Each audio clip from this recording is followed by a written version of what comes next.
Okay, after moving up from the Monocacy and heading back up the hill towards Main Street, you will notice that there are all these brick structures, and then there's one with a traditional Moravian stone construction.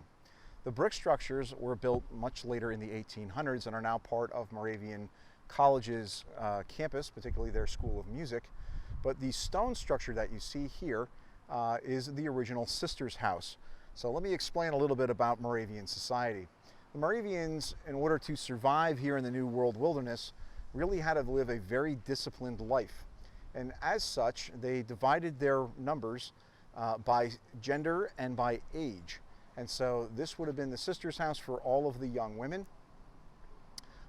Because it is the Sisters' House, it also would have been where the children, the very young children, would have been taken care of and kept an eye on. And then the men's house, the brothers' house, would have been farther up the street.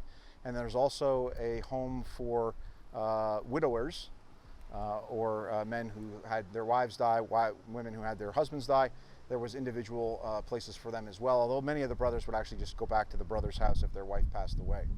And they did this in order to maintain control as far as work and discipline. So all the men were down working in the industrial district doing their work tasks.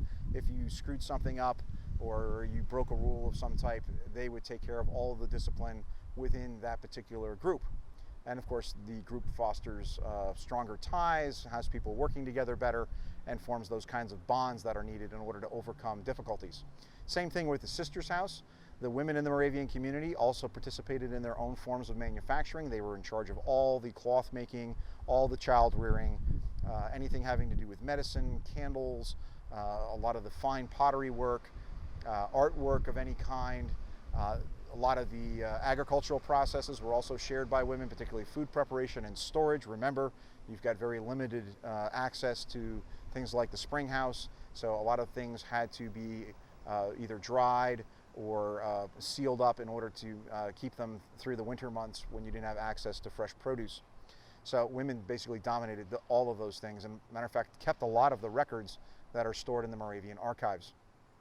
So this is the Sisters' House. Again, you can see it's got 3 separate floors. Again, this would have been broken up again by age group. So all women in the house, older women living closer to the first floor. Again, no elevators to get up and down those stairs. Younger women being all the way on the top floor, and the children intermixed throughout the building in order to have them looked after during the course of the day. Their plaque that you can see redone there in concrete, I believe, is one of the things that was discovered during some maintenance of the building. And for those of you who can't read German, it basically says, "Father and mother have a loving plan for children." So it's just one of the things that obviously the children were housed in this building. If you're looking at the Moravian church, you can see the very ornate ironwork. This would have not come until the 1800s as a later addition. As well as like the concrete stairs and things that you see here. Those were all later additions. Those aren't original 1700s buildings.